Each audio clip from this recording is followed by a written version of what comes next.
And good morning. We're live on YouTube on the Falcons Podcast. We're going to bring in our great Facebook groups as well. That's Atlanta Falcons on SI and Scott Kennedy Sports.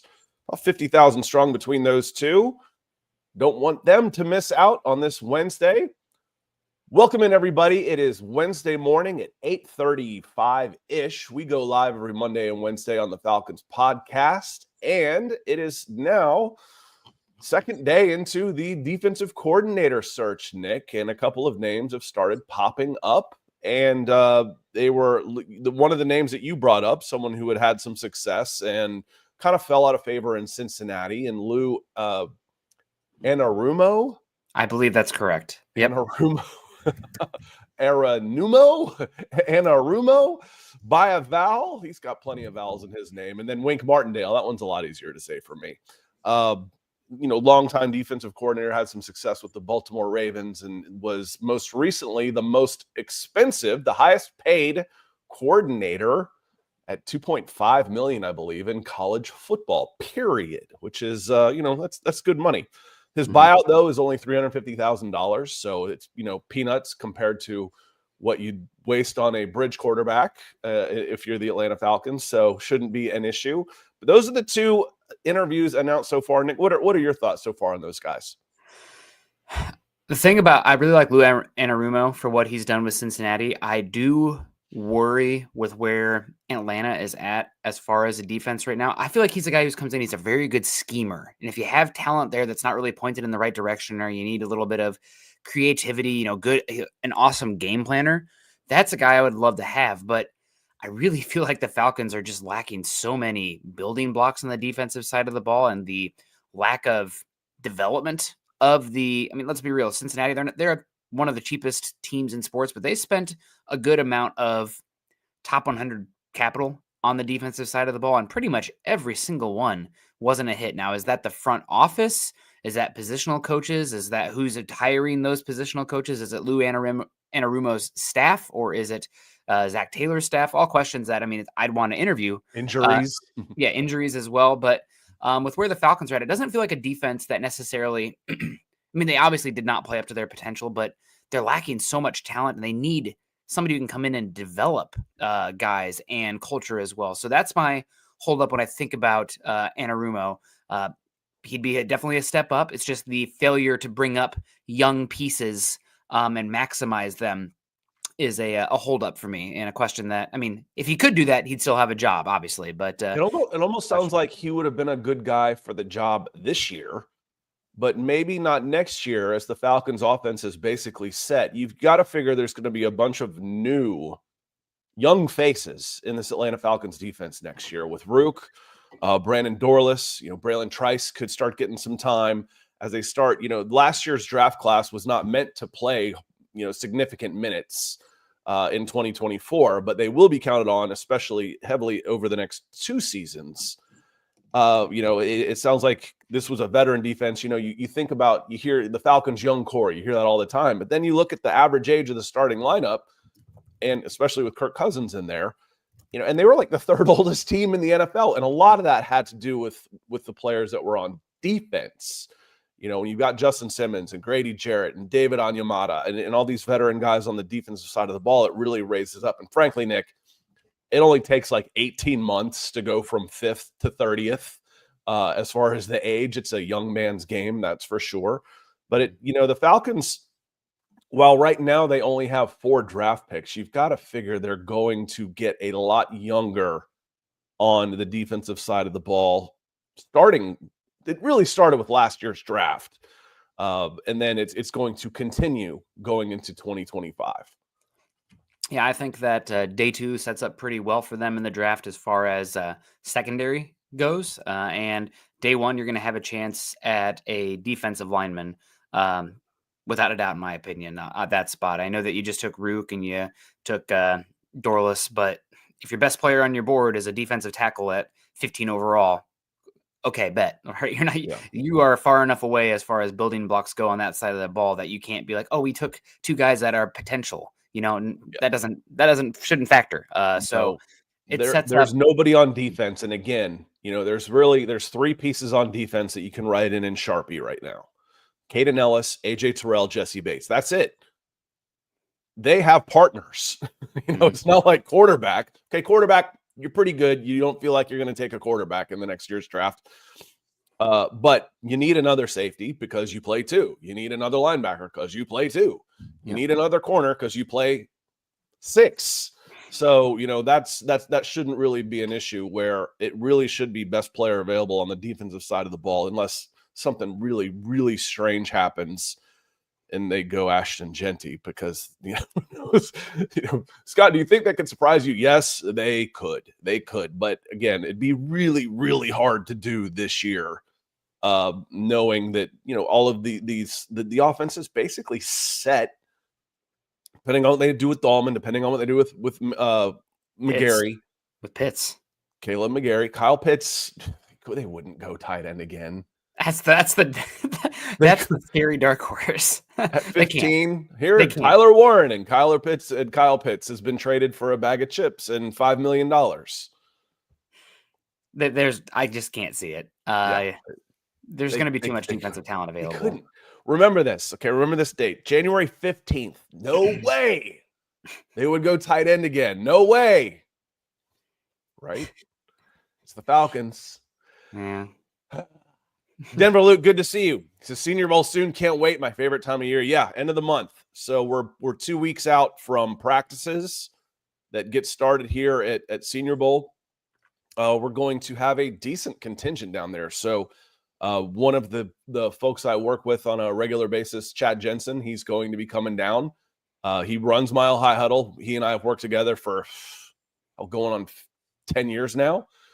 He's coming down. We'll be down there together. So we might have 2 cameras if I can talk him into it. So we might have 2 cameras going down there. I'll still have a 4K, and then I'll might hand him my extra camera. So favorite time of year. And yes, with the juniors going to the Senior Bowl this year, it's going to add another added element. And I've been impressed with some of the names that Jim Nagy has gotten.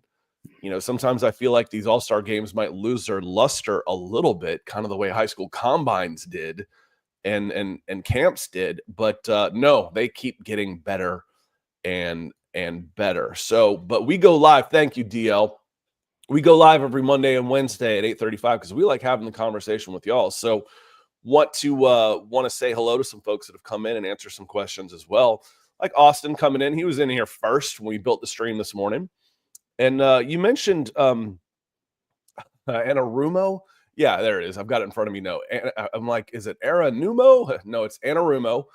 And but what about Wink Martindale? He had some. If I'm looking at just a spreadsheet of who had the better defenses, obviously it's Wink Martindale. He had the Baltimore Ravens. It's, you could be a really good coach and not have success with some of these teams that we've talked about, or be a really good player and the environment fails you, or you could be a product of the system in Baltimore who does a really good job of building their defenses, and it's just kind of, oh yeah, the Baltimore has had a good defense. No kidding, it's what they do. But what do we know about him? I know that he is older, 61. I don't know how Lou Anarumo is, but he's been obviously with the Baltimore Ravens for a number of years. Had some good success there. A very blitz-oriented coordinator out there. You're going to see a lot of cover 1, cover 0, send in 5, 6 guys. Did not do very well in his last NFL gig, which was the New York Giants.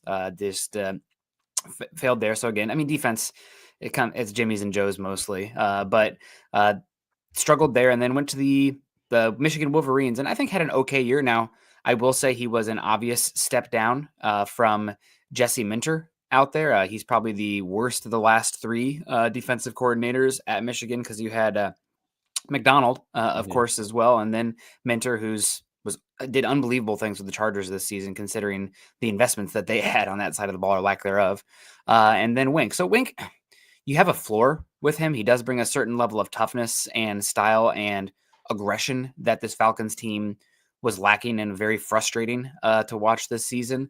I don't think he's got a super high ceiling for the personnel that you have right now, but the fact that he's senior, a known quantity, you're gonna have competency on that side of the ball. And I do think, I don't know if he's as good week to week game planning like Lou is. That's the one thing. I mean, Lou's game plans against Mahomes and Allen and Jackson have been phenomenal. I mean, the Bengals have had really just mediocre to poor baseline defense, and then all of a sudden they'll be playing a great quarterback, and they'll have some curveball that they haven't done all season that just totally befuddles one of those superstar quarterbacks. But yeah, Wink, a little bit more of a known quantity, and I think probably a better hire. I just don't think it's a high ceiling hire. I think Anarumo might be Jimmy Lake's hero, because one of the craziest things I've ever seen was that Bengals Chiefs game where the Bengals would rush 2 and drop 9 into coverage, and they got pressure. They were pressuring Mahomes with 2 guys with 9 in coverage. Brother, if you can get pressure with 2 guys, I could be the world's best defensive coordinator, for God's sakes, especially if I got Burrow on the other side of the ball, putting up points and putting pressure on the other defense to be passing all the time. Nuts. Corey says, can't believe we're smart enough to consider these 2 guys. Would have taken them both over Ra. Can't wait to see how we screw this up, Corey. It's just wonderful being a Falcons fan. I do the Broncos stuff with Nick too, and I every once in a while I let it slip out how spoiled Denver Broncos fans are, and they've got a taste of what the other half feels like with missing the playoffs for last 6 or 7 years, however long it was. But this is kind of what the bottom feels like. How are we going to screw this up? Yes, I get it.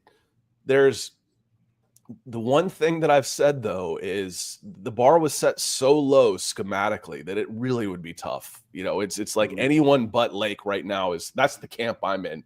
As long as you got rid of him, it'll get better. Now, again, you could go backwards personnel wise. You absolutely could. If depending on what happens with, Anyamata went backwards. There's no guarantee you're going to get an upgrade over Justin Simmons from a personnel standpoint. At linebacker, do you not make an improvement there? What happens with Troy Anderson? Does he come back? Because Landman and JD Bertrand are nice number 3 guys. I just don't know that they're starters. You see them in space and they struggle. Edges, Ebiketie is okay. He's a solid NFL player. He's not like a plus guy. He's also entering the last year of his contract. Yeah, so maybe that'll be good for him. Maybe. Let's go out there where we start talking in October if we need to franchise tag Arnold Ebiketie and give him a $25 million 1-year deal. That'd be nice. I'd love to have that conversation. So appreciate you, Corey. Love the support coming in. Shannon also doing as well, coming in with the support as well. Shannon says, morning, love you guys. Right back at you. The off season. Excited to see who we get at defensive coordinator. You guys are the best. No tight end. Best prospect available at linebacker, cornerback, or defensive end. I'd throw in basically at 15, I'm okay with just best defensive prospect available, period. Even if it's a safety. Well, that's not a premium position. Yeah, you want to tell me you wouldn't trade 15 for Kyle Hamilton? Yeah, I would. So if I love a guy like that, I'd be okay at any of those positions. Again, even where you're good, you have multiple of those guys on the field. Well, we got Jesse Bates. There's another safety. There's a wide opening. Right now, you're counting on DeMarco Hellams in that spot. He's really all you got. Richie Grant's a free agent. Justin Simmons is a free agent. It's DeMarco Hellams is the only other safety on under contract right now, and he's got about 4 games to his name coming off an injury. Safety's a big one, Nick. And as far as safety goes, it's probably the least valuable position on defense right now. So there's always a little bit of economics baked into the draft. Like you're not going to if you take a safety at 15, he probably needs to be a top 5 to 8 safety by the end of his contract to be good ROI on the position. Now, a lot of the first round safeties I feel like have been relatively good return on investment over the last decade. I think of Minkah Fitzpatrick. I think of Derwin James. I think of Kyle Hamilton as well. They're pretty rare to have them go. The NFL does not value them in the same way as wide receivers, defensive line, et cetera, et cetera. So there's always a little bit of the economics on that. With that said, this Falcons defense is 4 or 5 difference makers away, and then probably another 4, not even difference makers, but 4 or 5 plus players away, and then even depth away. So if you have a chance, let's say the obvious name here for 15 overall would be Malachi Starks, safety from Georgia. He's the only one that is in the conversation there as far as here, safety real quick, goes. Nick, let me interrupt you, and then I'll hand it back over. Cue the fact that Falcons don't draft Georgia players that high, let alone defenders. I don't think it's ever happened, and I don't think anybody's been drafted over the 3rd round in like 20 years. Like Akeem Dent, I think, was the highest one. I covered him in high school, so he's probably 40-something years old by now, because as long as I've been doing this. So this is where we cue the Georgia player gets drafted by Atlanta Falcons. Not going to happen. Well, there are 3 first-round caliber defensive prospects in this class from Georgia, so we'll keep an eye out on that new regime. It's kind of, I know you're saying it tongue-in-cheek, but we'll see what happens. But Malachi Starks at 15, if he's there, is definitely in a conversation. He was the 2nd best safety in college football this season, but that's another conversation. The best one's still playing right now. Sorry, Georgia fans, but Caleb Downs, that's the guy.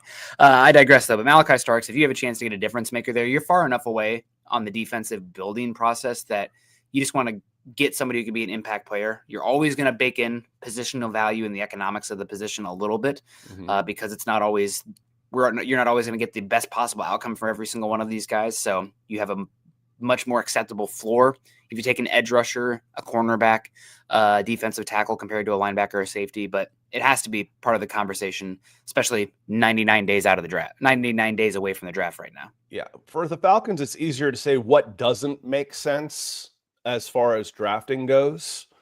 And really, the answer, depending on what they do with Dahlman, and let's just assume Dahlman's going to be back, I'll put offensive line, depending on McGarry. So I'm going to put interior offensive line doesn't make sense. Running back doesn't make sense. Quarterback doesn't make sense. That's it. That's really it. I mean, if you were to say, okay, they traded away Kyle Pitts and drafted Tyler Warren, and you'd be like, or, the number 1 tight end, and be like, all right, I guess not my choice, but I get it a little bit. Not where I'd want to go, but it makes more sense than Kyle Pitts did at 4 in 2021. I tell you that, based on where this team is. But yeah, Shannon, I'm with you. Best defensive player, and I can make an argument for any position on the defensive side of the ball for all 4 picks. All 4 picks. Yeah, one more point about that, Scott. I just don't think it's a very good. I know it's not a very good offensive tackle class, and it's a down year at wide receiver as well. But those are still premium positions where almost every single team ahead of you is going to be looking at those. So I find it hard to believe that when the Falcons are on the clock at 15 with your other needs, that the best player on your board will be an offensive tackle or a wide receiver. That's obviously possible. Again, we're 99 days out. A lot of things can change. But in this class specifically, just the way the board is stacked, I don't think that's going to be the value at 15. So I would be surprised 99 days out still. Things can change. Yeah. They make a habit of surprising us, but again, it's got to be defense on this one. But, again, the only thing that I would absolutely rule out is running back and quarterback. That's it. That's it. There's arguments everywhere else. Daryl, good to see you. I don't think it's Darrell, so I'm going to say Daryl. Correct me if I'm wrong. But he says, good morning, guys. Thank you, Scott, for dialoguing with me outside the chat. Yeah, I like coming in and having the good conversations. There's not always good conversations, Daryl, on the YouTube side, but you do have good conversations, and I enjoy that. He says, well, we may see things differently. I always value and enjoy your opinion. To you as well. You ask good questions and make good points. A lot of this discussion comes down to, people can't wrap their heads around why would the Falcons just cut Kirk Cousins? Why? That does not make any sense. Well, you're right. It doesn't. It doesn't make any sense because they put themselves in such a crap position that they're going to have to do something that doesn't make any sense. But it boils down to the fact, I do not see anyone coming to the Atlanta Falcons with a trade proposal at all. So that's where it comes down to. We can agree, we can disagree on that. That's one thing. When it comes down to, within that long string that you and I have, Daryl, someone comes in and says, well, it's not $75 million if someone trades for him. I'm like, how much do you think someone's going to trade for him? Because I don't think any. when you know he's a backup, he wants out, the Falcons don't want to pay him any more money than they have to. You sit back and you wait for them to cut him, and then you sign him as a free agent. That's how it worked with Derek Carr. That's how it worked with Russell Wilson. Now, Nick, and I'm going to hand this over. The one thing the Falcons have going for them, or at least isn't as bad as with Russell Wilson, is Russell Wilson's guaranteed money on the next league year was something like $35 million, if I'm not mistaken. Mm-hmm. So if he hit March 12th, Russell Wilson was going to get an extra $35 million. Kirk's going to get an extra 10. Now, while that's a lot of money still, compared to the 65 versus 75 in dead money that you would eat, that's really not that big a difference. So the Falcons could make a $10 million gamble and hold on to him longer and mothball him until someone either comes along or he's the backup and you end up needing him, because you're going to end up paying a backup $7-8 million anyway, right? That's people's point. I get that. I just think with a young quarterback, a fresh start, you're not going to get any trade offers. You're going to want a nice clean slate with no distractions in camp. That's my opinion on how this thing shakes out. There's also the fallout or ramifications if you do mothball him. Well, that could be for other players, agents, et cetera, et cetera. So I think it's just going to be a clean break there. Obviously, it didn't work out, but it's going to be the Russell Wilson thing where you move on from him post June 1st designation and he signs for vet minimum somewhere and you're just, we got our guy. It's in the past and hopefully you guys can do next year what the Broncos did this year and make the playoffs with your young, exciting, emerging quarterback. Young, relatively exciting, emerging quarterback. So he's still young. 25 years old is still young in this league. That's 10 years, the first year of a 10-year career. Yep. Yeah, that's for sure. And quarterbacks tend to peak around 29, 32. That tends to be where you still have enough of the physical ability, but the mental side has caught up. So you have less of a runway, like somebody compared to Drake May or whatever who came in at 21. But that's fine. It changed just based on the way with the COVID years. I know you had talked about that there had been these kind of stepping stones of development. Yeah, I think the COVID years in NIL is gonna skew those. It's gonna be a different game. There's not data because the college game and how guys are coming out has changed so much. I think I'm curious to see if we have kind of what happened in the last year's draft, where there's going to be just an absolute graveyard or a dead zone of quarterbacks picked in the middle of the draft. Because last year we had 6 guys go off in the first 12 picks, and then we didn't have another one until the 5th round. Insane. If you're Carson Beck, why would you come out? The reported numbers are he's getting $4 million in NIL from Miami. That's like a franchise tag. Similarly speaking, the person that did that compared it to Will Levis, and Will Levis as a 2nd round pick is like, well, he only earns this. I'm like, that's not quite the whole story. The whole story though is Will Levis signed a 4-year, $8 million guaranteed contract as like the first pick in the 2nd round. These guys are getting $3 to $4 million for 1 year in college, and there's no guarantee he's even going to be the 33rd pick. I would have taken Carson Beck in the 4th or 5th round after what I watched from him this year. Mm-hmm. Absolutely stay in college. Absolutely. And then you get that later development from guys that are coming in at 24 years old, 23 years old. It's a different game. We're going to see how it works out. Another guy that I think he said he was coming out, but he hasn't declared officially yet. Quinn Ewers. He's going to be probably a 4th, 5th round guy, or he can make $4 or $5 million going to play at USC this year. Yeah. So I don't know, or go back to Ohio State. It sounds like Ohio State's going to go a stay-in.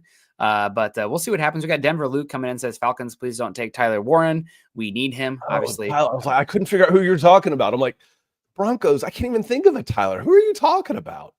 Penn State fan. Thank you, Nick. Yep. Tyler Warren. Oh, Broncos want Tyler Warren. There we go. Yes. Now I got it. Now we've done the full circle.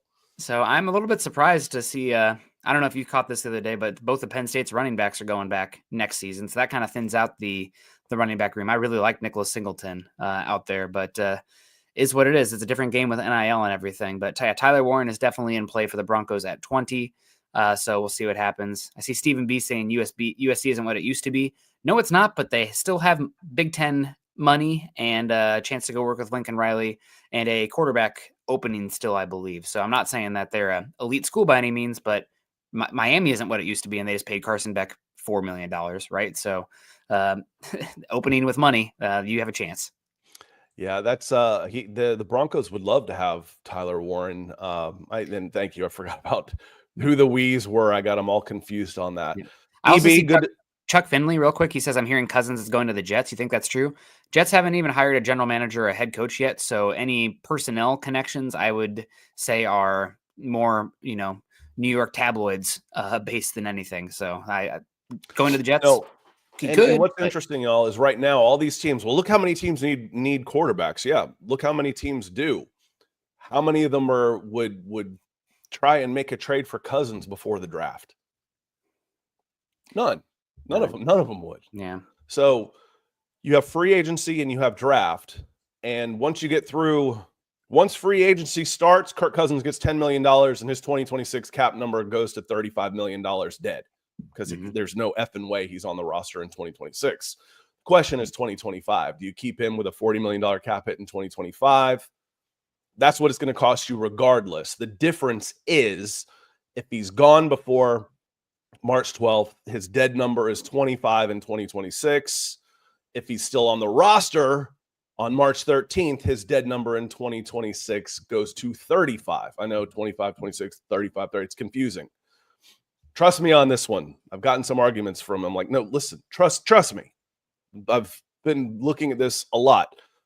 Only way, whatever someone pays him next year with another team offsets, comes back to the Falcons, whether that's through a trade or he's cut in free agency. It doesn't matter because there is offset languages in his contract that if he's cut and signs a new contract, that money comes back to the Falcons. Now, he will sign a one-year deal just like Russell Wilson did. It'll be for $1.2, $1.3 million. EB, he says, even though we didn't get the outcome we wanted with the playoffs, you two guys made this a great season. Well, thank you, EB. That's flattering, and I appreciate the support, my friend. He says, looking forward to draft talk in the upcoming months. Let's hit on that for 1 second. Just, we mentioned some draft. Dane Brugler of The Athletic has a 2-round mock that came out, and he's going defense. Everybody will. And he went with Shamar Stewart, the huge 6'6", 285-pound defensive end out of Texas A&M at 15. And in the second round, he's got the Falcons going with, I don't know how to pronounce his name, Jahdae Barron, out of cornerback out of Texas. Now, underperforming physical freaks make me nervous as hell in Atlanta because the underperforming part usually sticks when they get to Atlanta. And Shamar Stewart, in that case, who is just gorgeous. I mean, you see him get off, he's like, yeah, that's him. We call it the look test. He passes with flying colors. 6'6", 285 pounds. He's going to test well, but the production isn't always there. And that just scares the hell out of me, Nick. Yeah. I mean, 6'6", 285, former 5-star. Watching him, you see the explosiveness sometimes, but also sometimes I feel like, I don't know if it's a power thing. He's a little bit skinny in the base comparatively to his frame. But for somebody being as explosive as he is, you don't see the translation from speed to power all the time. I wish he had a little bit more sledgehammer hands for somebody as big as he is. And I also am curious if it's the Zach Harrison conversation where it's like, okay, you are explosive linearly forward. You're a great athlete that way, but you don't really have the ankle flexion or just bend in general to be a true arc rusher. And also because of your body type and where you've played, I don't know if you have the ability to anchor and play necessarily inside. Right. So I think he's going to be at the Senior Bowl. I'm guessing you're going to have a chance to see how he does against double teams and the one-on-ones and everything like that. So he can answer some questions. I'll watch him run those hoops. Yeah. I'll put a camera on him watching those hoop drills, where they run the figure eights around the hoops and you've got it's basically a speed skating drill. How well can you get around the corners? That's the one you're looking at. Can you bend and get down and get around the tackle to get to that corner, Nick? Yep. Again, I think his best probably fit will be 4-eye because he's more so linearly explosive in a more gap penetrating kind of scheme. But he's got to figure out, he's got a lot of work to do with development of his hands and just in general. So when I look at this mock right now, even though Shamar Stewart is typically a kind of guy that I gravitate towards, I feel like this Falcons team, you need a double so bad. I mean, it'd be great to hit a home run, but you need a double. And the guy who stands out for me that you bypassed here is James Pierce Jr. Now, he might only ever be a not necessarily only, but a designated pass rusher. You're going to have a lot of value with him on third down because he's a little bit lighter. I don't think he's going to be a dominant edge setter by any means, but you have that in your card where he is going to be able to rush the passer on the outside and be an impactful player that way. So again, it's not a dominating class by any means, but just looking at this, I think it's going to be very hard for me to picture James Pierce Jr. Being a bust and not getting value from him because I do think that he's crafty enough, twitchy enough, bendy enough, explosive enough that you are going to have a good passer. So I think a very high floor at what he does most valuably, which is a rushing the passer. I think of a Brian Burns type is the example that I use for him. And you mentioned passing. Who passed on him? Pierce is available. He goes 19 to Tampa Bay. Yeah. Now, if there's a team that I trust more to draft defensive linemen than the Atlanta Falcons, it would be the Buccaneers. I would hate to see it. That would make me nervous, going like, okay, well, they passed on this guy and Tampa gets him. Crap. Tampa's done a very much better. Speaking of teams that do better jobs with defense historically, Tampa's done a pretty good job with their defensive over the last couple of decades and identifying players and whatnot. So, the negative phrase for that is looks like Tarzan plays like Jane, and that's not Stewart, but he doesn't play to his physical traits. The guy that does, but you're going to need to go 3-14 to get him, is in the next year's class. Keep an eye on Keldrick Falk out of Auburn. This guy looks like Kyle Pitts in his pads, and he's 6'6", 290 pounds. He is absolutely unbelievable. But he's a 26 guy. We did the most impactful players. We did a story, the most impactful defensive players in the last 40 years at Auburn, and Keldrick Falk has a chance to make that list. He's that freaking good. I mean, he's Hall of Famer Richard Seymour with a little bit extra flexibility. I mean, I love this guy. Going back to Shannon talking about the draft, he's like, Falcons don't draft from UGA. Yeah, we know, but I would jump for joy at Malachi Starks. My number one would be to trade back if the right trade was there, but we haven't traded back either. Now, Fontenot did flat out say this time, we're open for business to move back, and basically each of the last 4 years, I want more picks for this team because where they were coming from, cap strapped, lack of talent. You need more young players as possible. And with only 4 picks and 15 and so many holes that you can fill, yes, I would love to move back from, you mentioned the Buccaneers at 19, from 15 to 19. You're not trading with the Buccaneers, but 15 to low 20s and pick up an extra day 2 pick. Yes, please. Yes, please. Yeah. I'm all for it. And still getting one of the best defensive players on the board. So I'm with you on this, Shannon. Yeah, and as far as UGA guys go, I mean, I really like Starks, but I think Walker's the best guy coming out of there. He played linebacker. He's a little bit small, but man, he is shot out of a cannon. He's got really long arms, and just how they utilized him on pass downs. So he kind of more of that new age linebacker, where you're more base downs. You're seeing him play the second level, and then third down, they're getting him on edge. I think in the NFL, you're probably going to get him edge almost full time, because that's where the most value comes from. But Jalen Walker, he's going, I think, 8 overall to the Panthers in Dane Brugler's mock. He has a chance to be one of the first 3 defensive players off the board. I guess I think the first 2 are automatic, in my opinion, and Travis Hunter and Abdul Carter.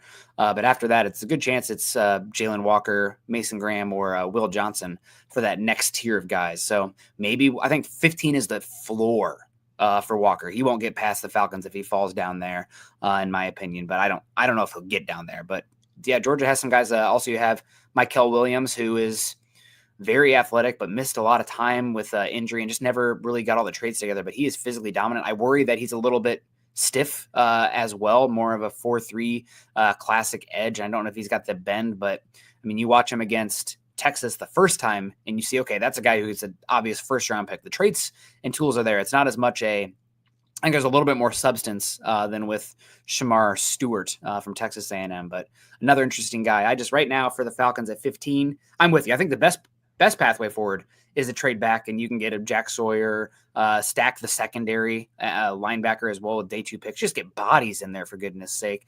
But sitting at 15 right now, I lean towards James Pierce Jr., who interestingly has not officially declared for the draft yet. Today is the deadline. I'd be shocked if he came back. I mean, I don't know what he'd have to gain really from going back. But I mean, Tennessee has an unbelievable collective, so I guess anything can happen.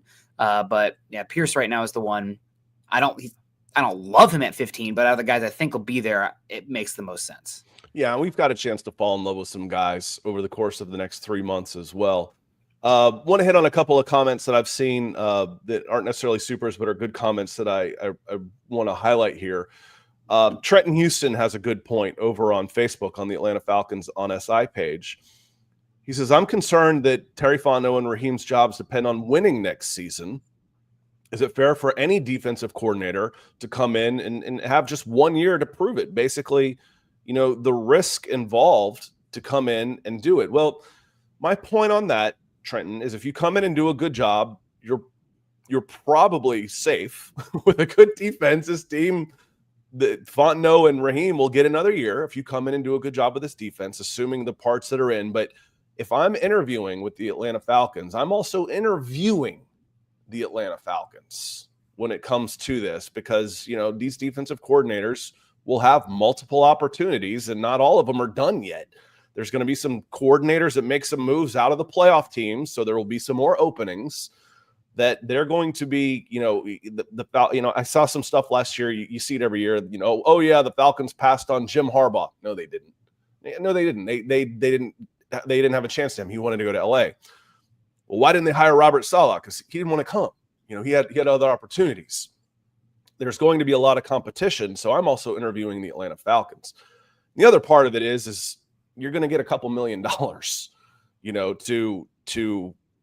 to do a 1 year job. And if you do a decent job, you'll have another job in a year. It should be okay. But it's Trenton, it's not the most coveted job out there by any stretch of the imagination. And the Falcons are going to have to do a pretty good recruiting job, and Blank's going to have to open up the checkbook if he's going to want to get a premier candidate. Yeah, without a doubt. I mean, they're going to pay pretty handsomely for whoever it is. Blank's got the ability to do that. And also, this is probably, if it's like it was last season for Morris and Fontenot, it probably should be a clean sweep of everybody top to bottom. Now, I know that's a lot of work for the ownership group as well, but you'd have at least some. Who makes that decision? Honestly, now, this is kind of rhetorical, but is it Blank and who? It's not McKay anymore. By God. He's kind of out of day to day. You need a new president of football operations. You would have to totally start from scratch if you do that again. Good Lord. They might hire like a firm or something. A lot of teams or ownership groups do that. Like former general manager leading the general manager search. I think Bill Belichick. The Jets are doing that right now. Yeah. You hire Bill Belichick to come in and be president of football operations? I worry a little bit. He's a little too inbred with his operations there. Just a little too insular. I'll take the job, but you have to hire my son. Yeah. Bye. Yeah. Goodbye. Yeah.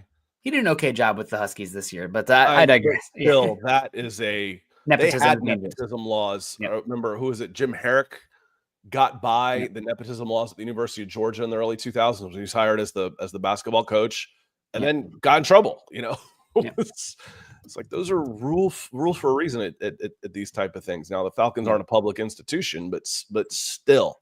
Mike coming in, good to see you, Mike. Mike's got a good comment here as well. This is late coming in. That's okay. Appreciate it. He says, I don't think the last two interviewed will be hired. Anarumo is going to end up with Johnson, and Martindale he's too crazy blitzing. They won't go after him. But he likes Jeff Ulbrich, who thinks Jeff Ulbrich might get it, but he's not a big fan. And this is a name I hadn't really heard or thought of, but Giff Smith, who is with the Rams. Now, Giff, let's take this full circle. I met Giff, ironically, he was at Tulane, and he was a coach at Tulane, and he was at a Marist game while we were watching Marist. I don't remember who they were playing, but Sean McVay was the quarterback of that Marist team. Well, I met Giff, and we're sitting there watching Sean McVay play quarterback for Marist. Giff ended up being the recruiting coordinator for Georgia Tech and then moved on to the NFL when Chan Gailey got hired out of Georgia Tech, and he's pretty much been in the NFL ever since, I think. Was ended up being interim head coach with the Chargers, and then when they changed staffs, took the defensive line coach with the Rams. So he wasn't with the Rams the same time that Raheem Morris was, but I'm sure they've crossed paths at some point. But I don't think Giff has ever been a defensive coordinator.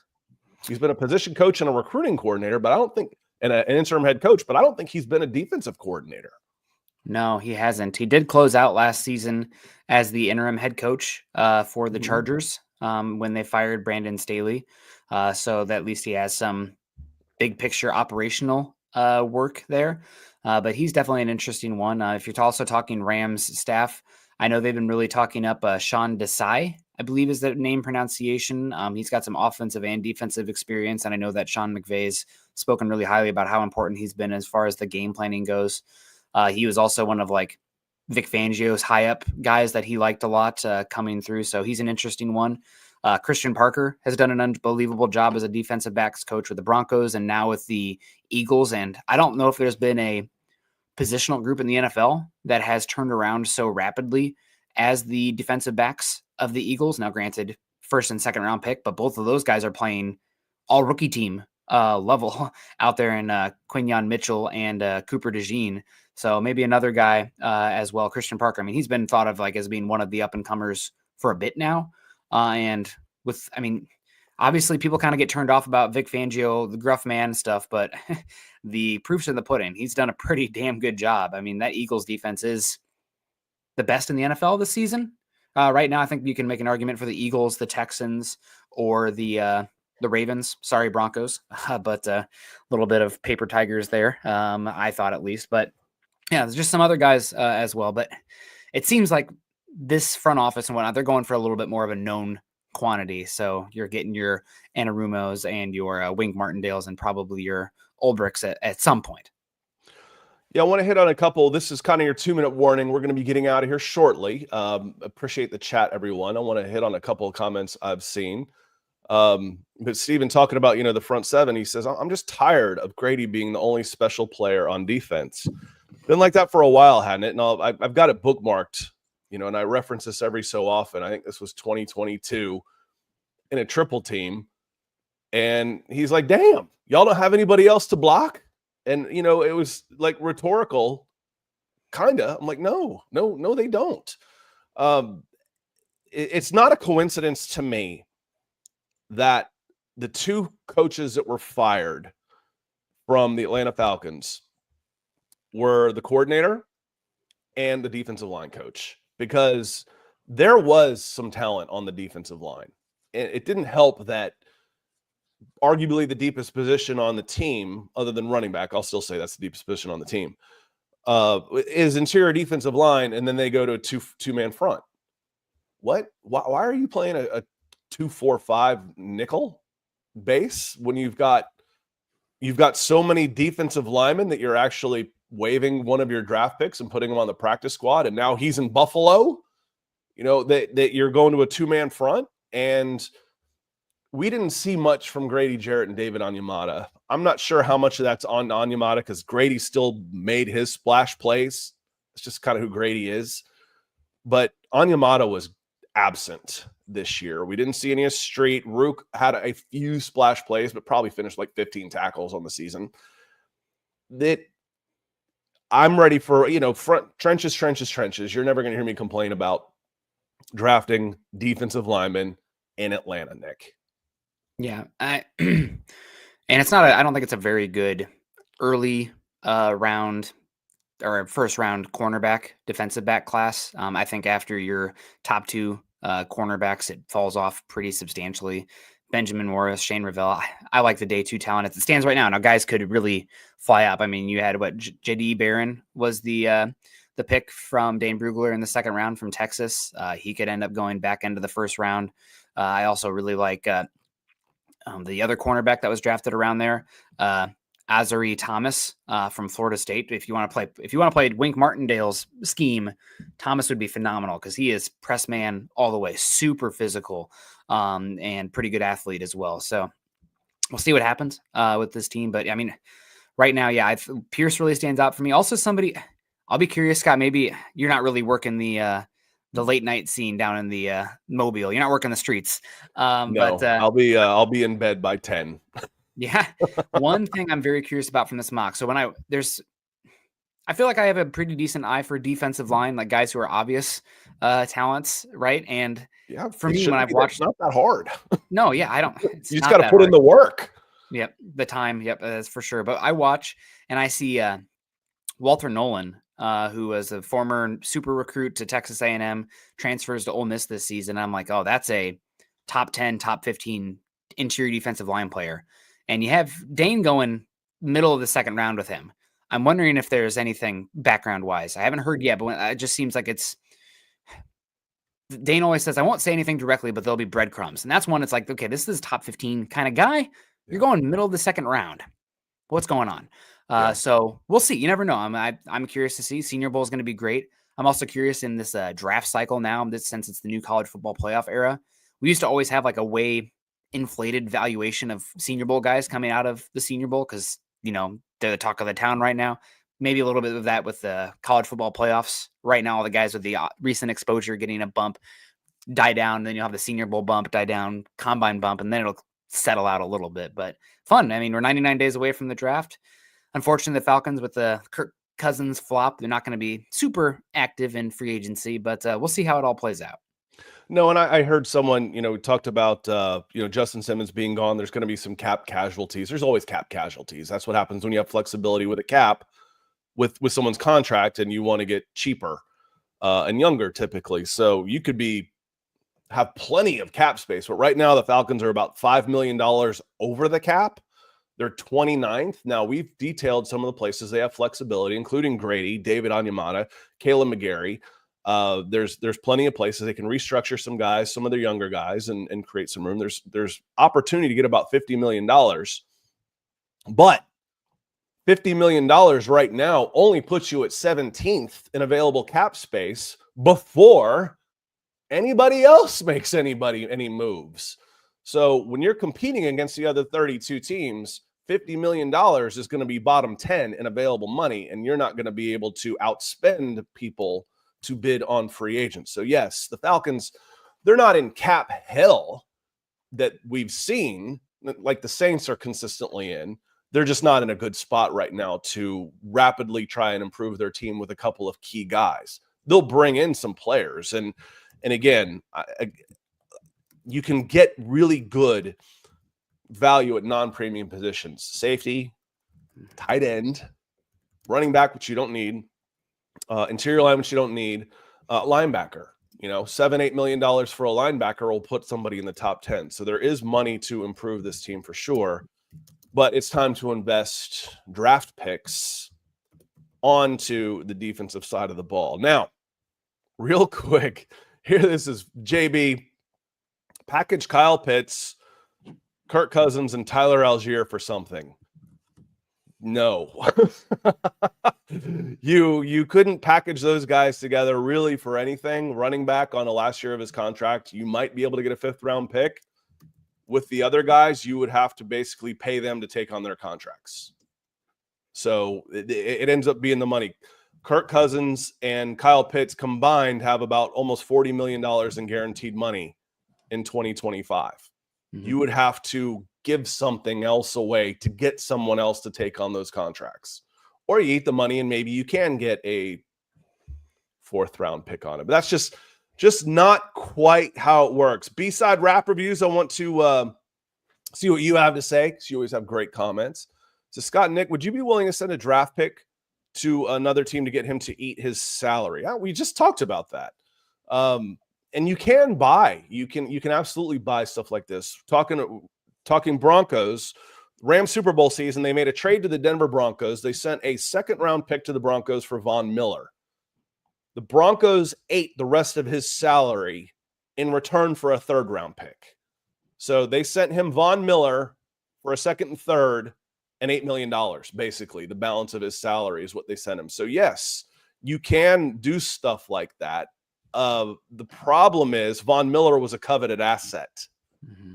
You're selling low on guys like Kyle Pitts and Kirk Cousins. They haven't been good. They haven't been good at all. So you're not getting anything. You're basically, if you could get their cap relief period, that's what you're looking for. You're looking for cap relief, and I don't know that you're gonna get it. You need picks. You've only got 4 picks.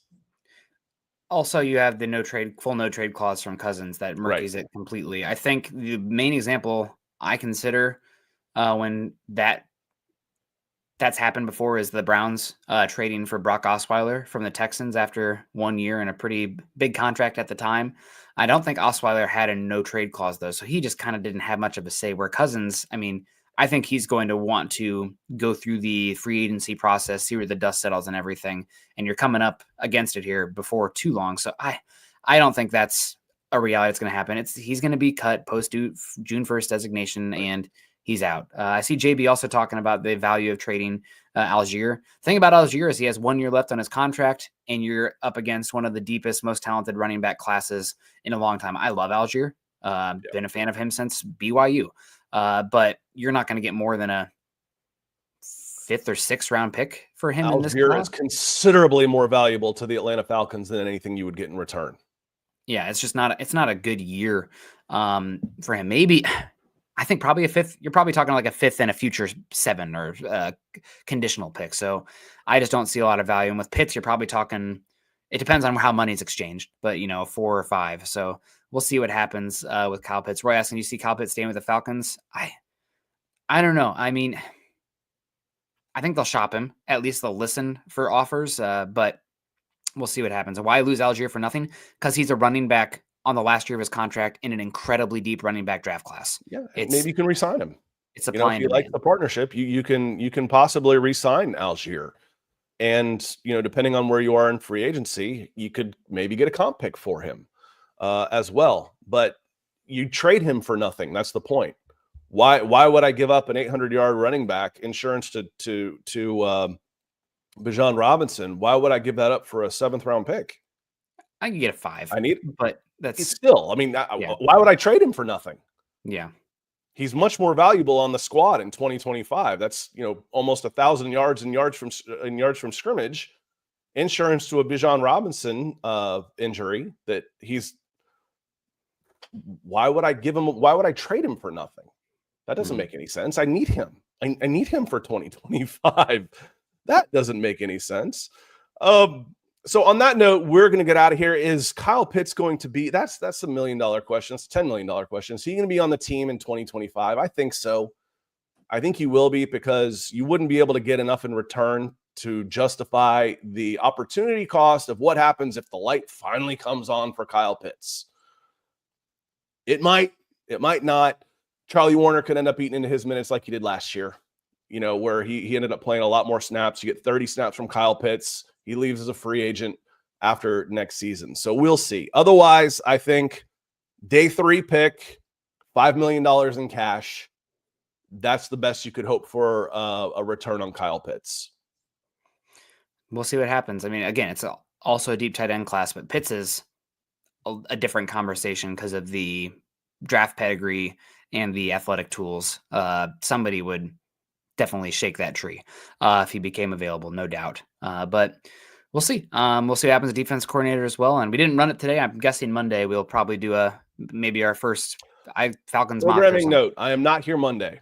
We won't be So doing a I mock won't draft be here on Monday. Monday. I'll be here next Wednesday. I'm traveling this weekend.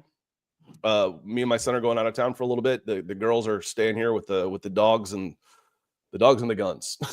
So just because I'm out of town, don't get any crazy thoughts. But I'm going out of town. I'll be back Monday night. So then we will have one weekend off, and then we'll get into Senior Bowl. That's kind of the plan for the rest of the month. Should be a lot of fun. Yeah, it's that time of year, man. Real quick, want to say thank you to DL, Denver Luke, Corey Carter, Shannon Davis, Daryl, good to see you. EB, Shannon came in again, and then Mike, thank you for the super chats. Helps keep my forehead nice and shiny. Helps keep the lights on around here. We will be back next Wednesday, and it's supposed to snow again next week. It's crazy here in Georgia. 2 snows in the month of January. So stay cool out there, everybody. It should be a pretty nice day. Have a great football weekend. Enjoy the playoffs. I guess there's a college championship game coming up. I'm not even sure when that is. If you do partake, enjoy. And otherwise, we've got a fun offseason coming, and over the course of the next week, we might have a new defensive coordinator. Appreciate y'all being here. Have a great rest of your day. Until next time. Peace.